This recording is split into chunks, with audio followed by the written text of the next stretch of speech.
Radio broadcasting has a long history in Nigeria.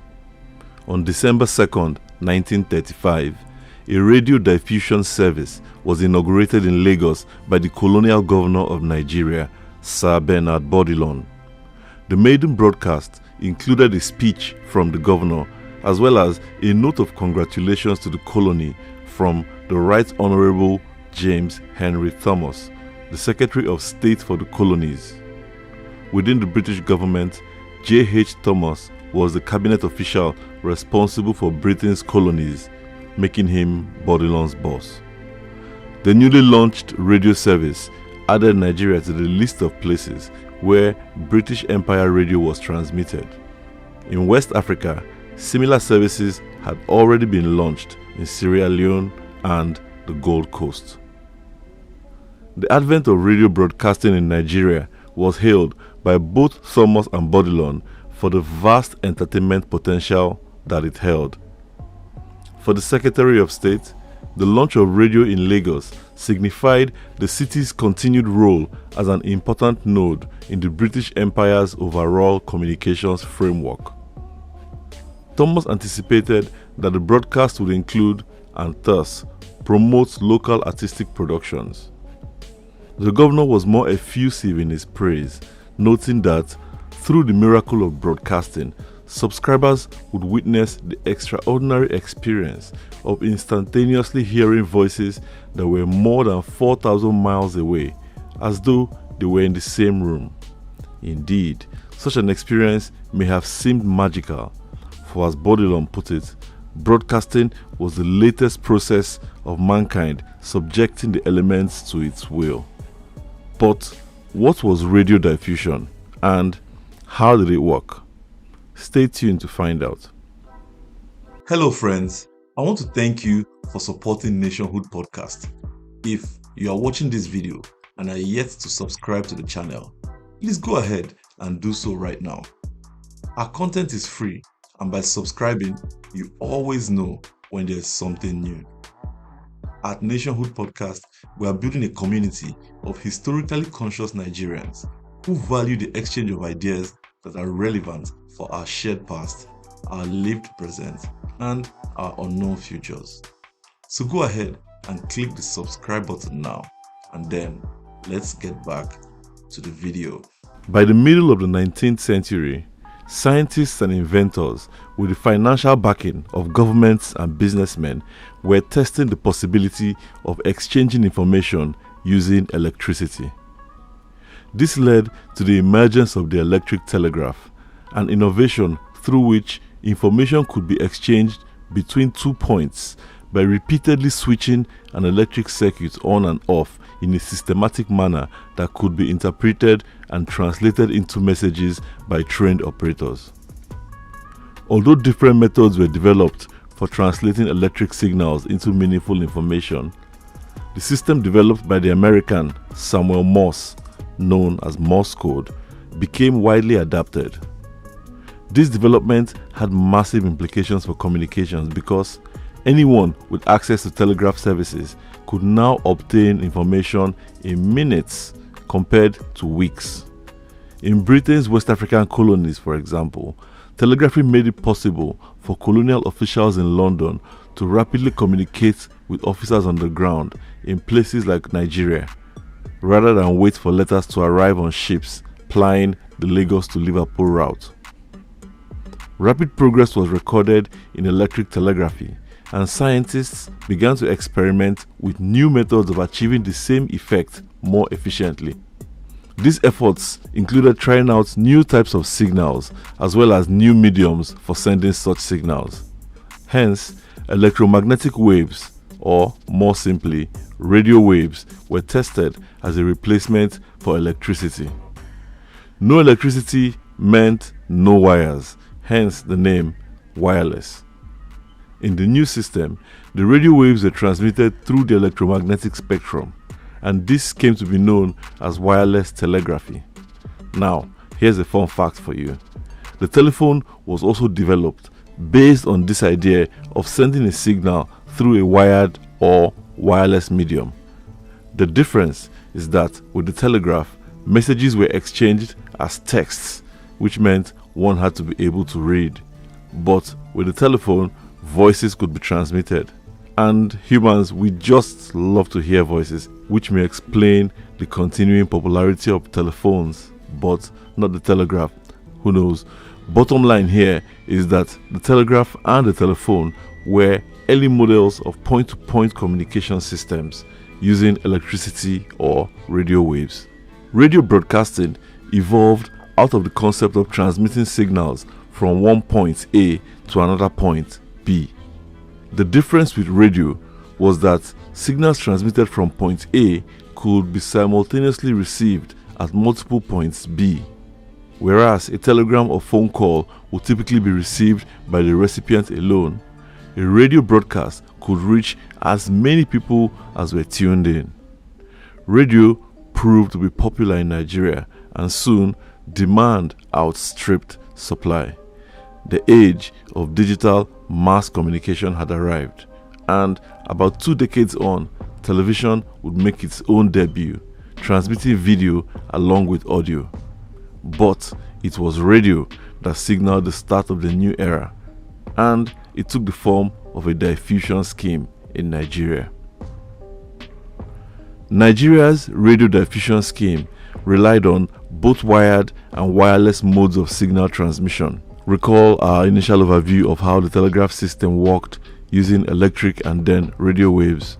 Well, both methods turned out to be relevant for radio broadcasting in Nigeria. First of all, the BBC Empire service at Daventry would transmit radio signals in VHF mode, which means very high frequency, and the signals were received by the Nigerian government's wireless station in Ikoyi, Lagos. From there, the signals would be relayed through telegraph wires into the homes of radio diffusion subscribers. Each subscriber had a speaker installed in their homes that would emit the BBC's radio programs. The broadcasts from Daventry were routed via the Ikoyi wireless station to subscribers in Ebute Metta, Ikoyi, Yaba, and Lagos Island, making these suburbs the first to get radio in Nigeria. The radio diffusion scheme was intended to launch with 500 subscribers, but on the date of the inaugural broadcast, December 2nd, 1935, only 400 had been connected successfully. As part of the launching ceremony, a free listening party was arranged at Glover Memorial Hall for the public by the Governor of Nigeria, Sir Bernard Bodilon. 2 weeks later, Bodilon proudly reported to the Secretary of State for the Colonies, J.H. Thomas, that an additional 250 diffusion sets were urgently required to meet the demands of the growing subscriber base. This is an example of what a radio diffusion set looked like, although this one is a sample from Britain. So if your parent or grandparent had a radio diffusion speaker in Nigeria, Ghana, or Sierra Leone, please feel free to share a picture of it in the comments. The monthly subscription to the radio service cost 1 crown, that is 5 shillings. This included the cost of the speaker to be installed.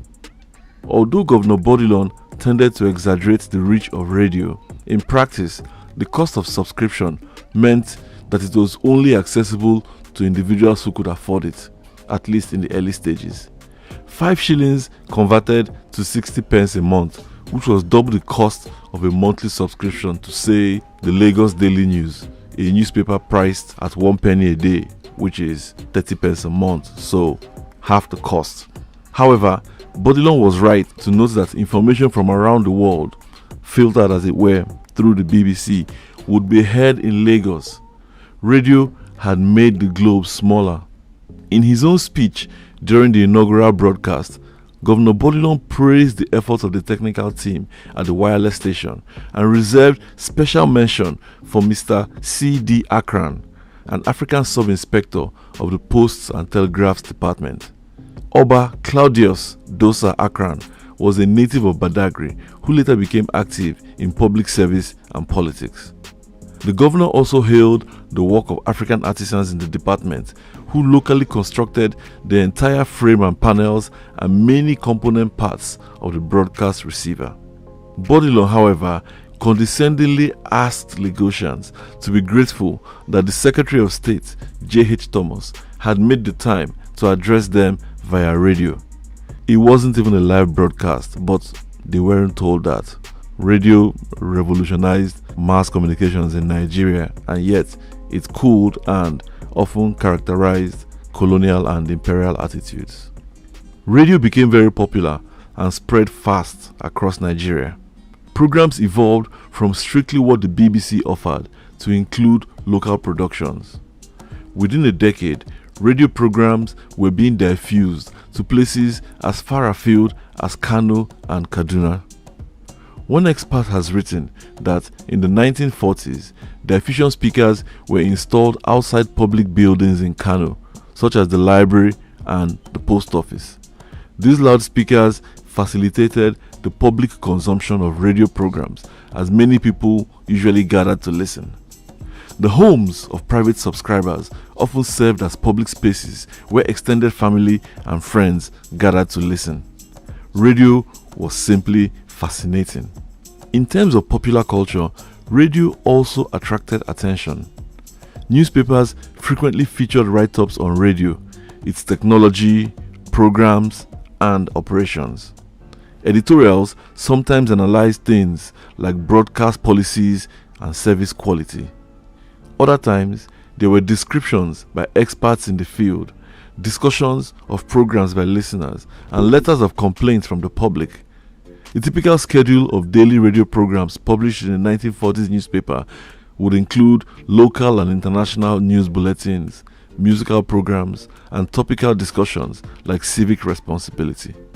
One interesting controversy that trailed the launch of radio broadcasts in Nigeria was the private ownership of radio sets. Some persons owned radio sets that could directly receive the BBC's signals from Daventry and thus were outside the control of the diffusion service.